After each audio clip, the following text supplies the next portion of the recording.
Ahoy! I've watched quite a few item breakdowns at this point, but many of the breakdowns only seem to vaguely touch upon the purpose of different items and rather just describe what the items do. And I wanted to go a little bit more in depth, specifically focused today on the weapon items of the tier 1, of the 6% damage tier. These are your early game options, and they're very, very important early in lane because they're only 500 souls and they are often your main aggression. Spirit can be very relevant in early game as well, and we will talk about that in a separate video. But the difference with weapon damage is that comes into play basically in the first second of any engage. That's because you won't have all abilities unlocked right away, so it'll take you a while to reach full effectiveness in that regard, and they don't necessarily all scale super well because the early items don't provide them with spirit, whereas a lot of the gun damage weapons just give you a very significant advantage pretty much immediately. We're going to start with Basic Magazine. Basic Magazine is an option that especially newer players will often opt into, and it's not bad if we just look at the base functionality. We get 24% ammo, and then we get 15% weapon damage plus the 6% that you get on the base value for all of these items. So without it, we, for example, with Infernos have 27 shots, and then we would go up to a total of 34 shots instead. And we get a weapon increase along with that. So if we just shoot with the bolts without it, it'd be 7 damage on body, and right this we have 8 damage. And of course with headshots this would be significantly higher.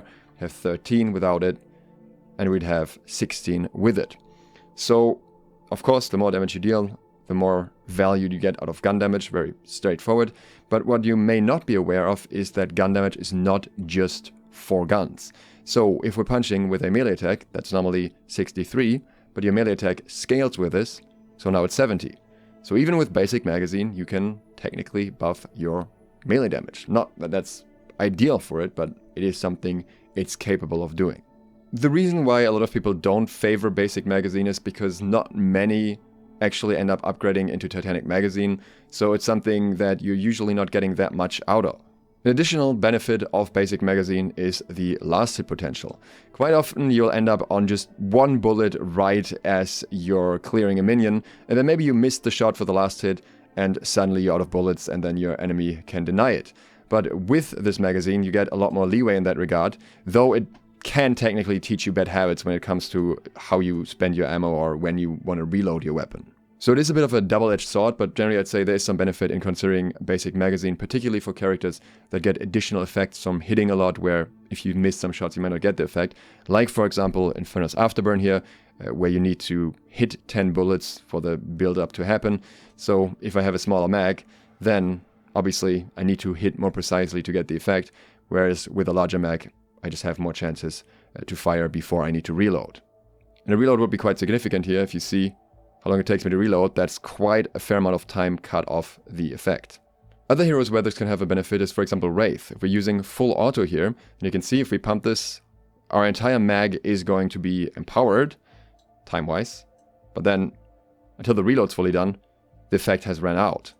However, if we're running a basic mag instead, use the effect, then we will end up being able to use quite a few more shots until a mag is empty and the effect runs out right as we're reloading. Or you could also, for example, look at heroes like Haze. Fixation has a maximum of 30 stacks for extra damage, and at the start of the game you have 25 ammo. If you go and get a basic magazine, then you have 31, exactly enough to max out the current stacks and 1 extra shot that you can miss. The next item is Close Quarters. This gives us 85 bullet shield health, and then additional damage whenever you're close to your enemy with a 25% weapon damage increase. This is a relatively low amount of stats here. You're only getting that shield by default, and then you have a conditional passive. If you compare that to Basic Magazine, which just gets 2 stats outright. It is of course being upgraded to point blank, and if you're going to get point blank, there's absolutely value in that. If this itself is valuable for you is another conversation. So this close range effect is enabled within 15 meters of the enemy, and it drops off immediately afterwards. It's actually very straightforward. So you can see around here is the 15 meters mark. It should be somewhere in between 10 and 20 there. Right now we're still outside of the range. We're doing 8 damage with a body shot, 7 damage. Walk up a little bit more, and there's the 9 damage and then it ticks up to 10 occasionally. So this is where we're getting the close range effect.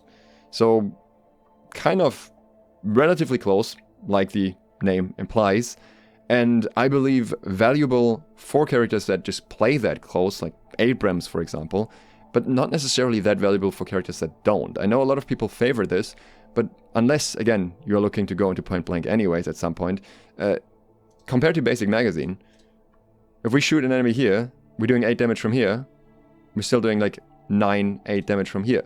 So the damage here is 15% versus 25%. It's not a massive difference. So basic magazine, for example, would give us much more consistent damage for poke from longer ranges, or also for clearing, which is not insignificant. So close quarters, in my opinion, primarily for characters that actually want to be up close often, unless you're just looking to get more cheap yellow items in general. If you enjoyed the video so far, you would massively help me out if you consider subscribing, maybe clicking the bell, maybe liking the video. That would help my video be seen by a lot more people that enjoy Deadlock, so I'd very much appreciate it. Headshot booster is a very interesting one. I initially assumed that this was something for people just have incredible aim and wouldn't really be worth it for anyone else, but that's not how it works. The 5% fire rate increase is nice, and the 40 bullet shield health is as well, but both are not crazy in my opinion. You don't have any weapon damage increase beyond the 6% that you get from all yellow items. But the passive is deal bonus weapon damage with headshots. This is 45 headshot bonus damage, but it's every 7 seconds. And if you miss, this won't trigger. It'll only trigger if you're doing a headshot. I can fire, you're not seeing the cooldown being activated. If I shoot the head, you see the cooldown being activated. Reduce cooldowns, but you get the idea anyways. And what is very interesting about that is that with many weapons, there's a lot of forgiveness here, and you also only need to hit 1 headshot. If you have a fast-firing weapon, it's fairly easy to just kind of clip by the enemy, or if you have a weapon with spread, like we have with Shiv here, I can kind of just shoot around here. You'll see headshot booster is still getting procced, you're still getting the animation. So you don't actually need to aim super well, just like somewhere near the head. I can probably do it from like a distance like this as well. If I right click it, I could still easily get the proc off. And I only need to do that once. If that's all I need to do, then I don't need to have godlike aim to be able to proc this effect. As you can see here, it also does not proc off minions even if you hit them in the head. So this effect is exclusively for enemy heroes, which makes it quite effective. Keep in mind that Headshot Booster is pretty much exclusively a bully item. It does not scale well into late game because of the flat damage value. It does not come with any other benefits that it would provide for clearing other than 5% fire rate, which is really not that much. So it is just there to shoot the enemy player in the head occasionally and get an extra damage tick off. So since it's only a 6% weapon damage increase otherwise, it only really makes sense if you're looking to have heavy pressure on your enemy. High Velocity Mag gives you 30% bullet velocity, additional 14% weapon damage, and a 50 bullet shield. This, I think, is pretty good. The total base damage here, or total weapon damage increase, is 20%. That's pretty solid. And if your character can benefit from the velocity, then I see huge value in this. So one of the characters that I think benefits from this a lot is Viscous, because his projectiles aren't all too great. It's kind of hard to demonstrate well in the practice mode because it's kind of not difficult to do things here while you're somewhat standing still. But generally speaking, High Velocity Mag makes his projectiles feel much, much better. And I think it's one of those characters where you generally want to use it just to make laning a little bit more bearable. You can see your character's bullet velocity by looking on the weapons tab while you're in the store. You can see here we have 330, and that's with the High Velocity Mag. If we take that away, it's actually just 254. So for characters like that, I think it has big value. That's Dynamo, Kelvin, Viscous, and Warden. Then Mo and Krill, as well as Yamato, also have somewhat slow projectile speed, but for them it's not quite as bad because they have very big spread on their weapons, which means they won't have as much of a hard time securing the last hits, securing the souls, which is where bullet velocity really comes in, along with also just having nice extra damage. And then I think you can also consider it on characters like Vindicta, where it basically almost makes your shots hit scan. Not quite, but because later on you can then get Headhunter, which increases it even more and really makes it feel super snappy. And you get some additional benefits out of that as well. So you can see that if I have Headhunter, I can just kind of vaguely aim in the general direction of the enemy, and it will still land relatively reliably, which I think is something that feels very satisfying if you're looking for that snappiness. Hollow Point Ward gives you 85 Spirit Shield health as well as 4 Spirit Power. That is equal to a Tier 1 Spirit item, and this is worth keeping in mind.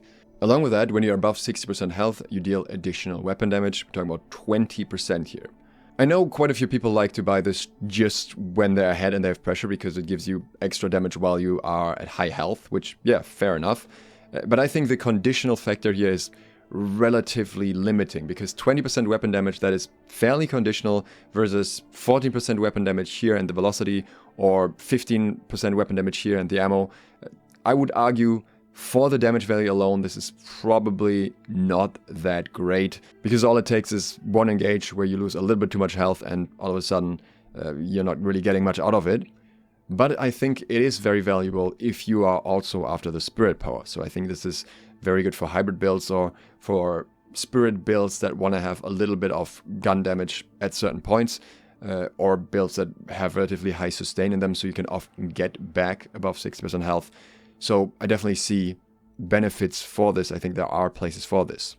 And if you're running a super aggressive early build, like say for example you have close quarters and headshot boosters already, and you don't want high velocity or basic magazine, then Hollow Point Ward is an option worth considering if you're going a bit hybrid. It also does not upgrade into anything, so it's not insane in that regard.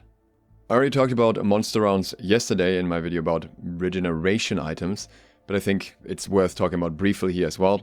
It has 6% weapon damage against anyone, and then 35% weapon damage versus NPCs, and 35% bullet resist versus NPCs, meaning both jungle camps as well as lane minions. Also comes with 50 bonus health and 1 health regen. Obviously not very aggressive, you're not getting much damage against players out of this, it's just a 6% damage increase in that regard. But massive survivability, massive lane pressure, quicker jungling. I think especially for characters like Haze that naturally tend to jungle, this is very valuable. Keep in mind that this increase is weapon damage only. So if I were to use the Sleep Dagger here, which is 45 spirit damage, and I were to use monster rounds with that,